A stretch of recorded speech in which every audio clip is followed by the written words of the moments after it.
સારોલી ખાતે આવેલ Ayodhya textile market, Ayodhya textile mall અને 7 સ્ટાર ગ્રુપ દ્વારા આશરે 300 થી પણ વધારે વેપારી રોકાણકારો પાસેથી લાખો રૂપિયા લઈ છેતરપિંડી કરી તેમજ આવા હિંસક બિલ્ડરો સામે કડક કાર્યવાહી કરવાની માંગ રોકાણકારો દ્વારા કરવામાં આવી રહી છે।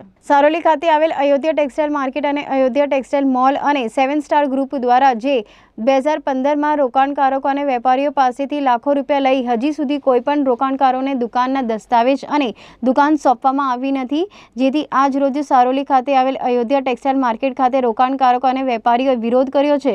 સાથે તેઓએ જણાવ્યું હતું કે બિલ્ડરોના અભદ્ર વર્તન અને બ્રોકર અને બિઝનેસ રોકાણકારો સાથેની લડાઈ સામે કડક પગલાં લેવા જોઈએ। આ છેતરપિંડીના ખેલમાં અનેક લોકો એવા છે કે જેઓએ પોતાના ઘર ગીરવી અને દાગીના વેચીને આ પ્રોપર્ટી લીધી હતી, જે આજે વ્યાજના બોજ ઉઠાવી રહ્યા છે। આ વિરોધ પ્રદર્શન દરમિયાન આટલા લોકોની વચ્ચે અયોધ્યા ટેક્સટાઇલ માર્કેટ અને અયોધ્યા ટેક્સટાઇલ મોલ અને 7 સ્ટાર ગ્રુપના લેબર માણસો આવી પ્રોપર્ટી ઉપર પથ્થરમારો કર્યો હતો અને ભાગી ગયા હતા, જેથી આ ઘટના વિરોધ કરતા રોકાણકારોના ખાતે લખાય। આ સમગ્ર વિરોધ બાબતે आओ આપણે જાણીએ। जय श्री राम। मेरा नाम महेश राठी है और मैं अपनी बात सुंदरकांड की एक चौपाई से करना चाहूँगा। प्रबसी नगर की जे सब काजा, हृदय राखी कौशलपुर राजा।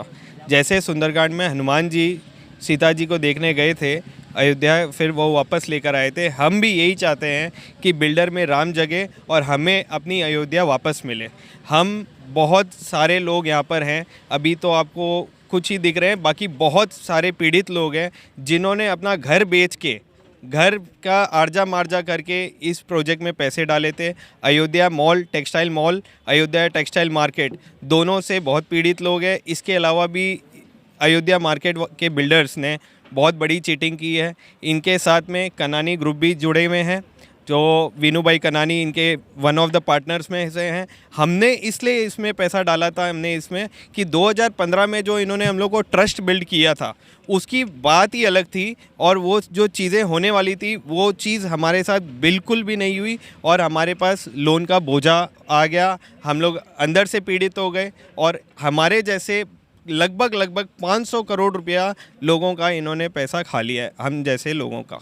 धन्यवाद जी। ये जो वो आप उनके पास क्या प्रस्ताव लेके जाते हो, कितने साल से और किस तरह से वो आपकी बातों को इनकार करते हैं? हम लोग 13 जुलाई को मैं धन्यवाद देना चाहूँगा। सारोली संघर्ष समिति ब्रोकर, सूरत ब्रोकर्स एसोसिएशन ने एक संघर्ष समिति बनाई थी, जो कि हम लोग उनको बार बार धन्यवाद देते हैं।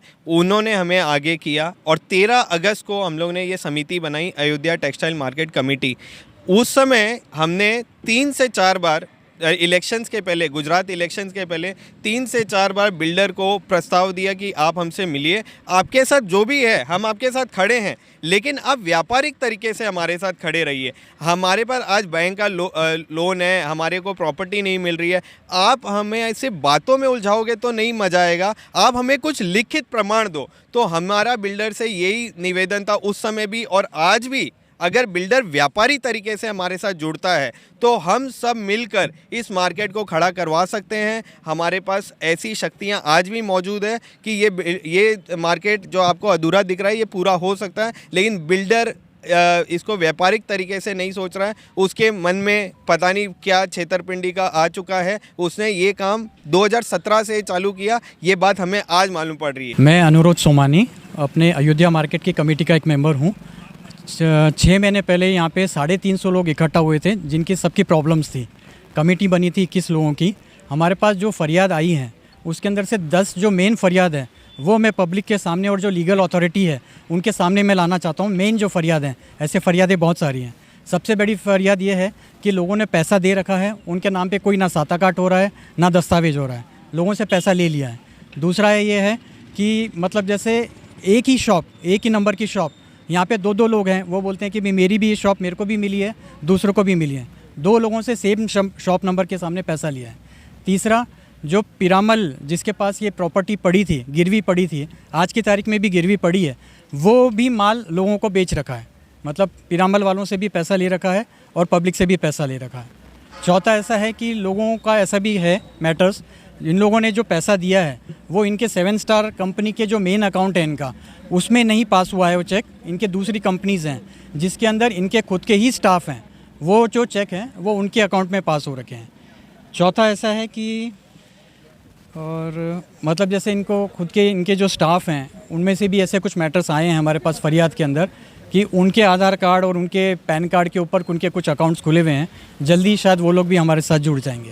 जी ये जो आज का क्या विरोध प्रदर्शन है और आने वाले समय में आप क्या करोगे? हमारा यही है कि कोई भी लीगल अथॉरिटी इसके रिलेटेड जो है वो इसके सामने कार्रवाई ले। हमारे पास बहुत सी फरियादें हैं और कमेटी के पास काफ़ी प्रूफ हैं। हमारे हिसाब से ये ओपन और शट केस है। अगर कोई लीगल अथॉरिटी कोई केस मैटर को देखेगा उसको 5 मिनट से ज़्यादा नहीं लगेगा केस मैटर को डिसाइड करने, 5 मिनट पूरा, क्योंकि पूरी पेपर्स ऑन हैं। ये मतलब बहुत अजीब गरीब केस है। इन लोगों के पास जो स्टॉक था ये मार्केट के अंदर, जिनके पास 200-300 जो दुकानें थी, उन्होंने 11-11 हज़ार रुपये में आपस में ट्रांसफ़र कर लिए। वो उसके भी पूरे पेपर्स हैं। सिर्फ 11 हज़ार रुपये के टोकन अमाउंट पे इन्होंने ट्रांसफ़र कर दिए दूसरे के नाम पे, ताकि 7 स्टार कंपनी के ऊपर वो इश्यू नहीं आए। आपने कोई पुलिस फरियाद की है क्या? पुलिस फरियाद इसके अंदर काफ़ी पुलिस स्टेशन के अंदर हो रखी है। हम यही दरख्वास्त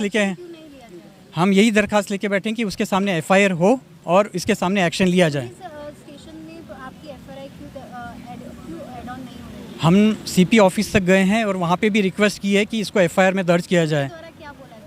वो अभी तक उसके ऊपर FIR नहीं हुई है। आप आगे इस मुद्दे पे क्या करेंगे? हम आज अभी यहाँ से सीधा CP ऑफिस ही जा रहे हैं इस सब की दरखास्त लेके। टोटल 350 पीड़ित हैं और वहाँ पे हम एक रिक्वेजिशन देंगे CP साहब को डायरेक्ट, कि हम रिक्वेस्ट करेंगे कि इस पर इमीडिएट एक्शन हो। और यहाँ पे ऐसी भी बात आ चुकी है ऑलरेडी कि जो डायरेक्टर्स हैं वो यहाँ से पलायन करने का पूरा प्लान हो चुका है, वो देश छोड़ के जा रहे हैं। CP साहब से, कलेक्टर साहब से ये रिक्वेस्ट है कि ये सभी डायरेक्टर्स का जो पासपोर्ट है वो उनके पास जब्त करके रखें, वरना ये जितनी भी पब्लिक है उनका पैसा सब धरा का धरा रह जाएगा।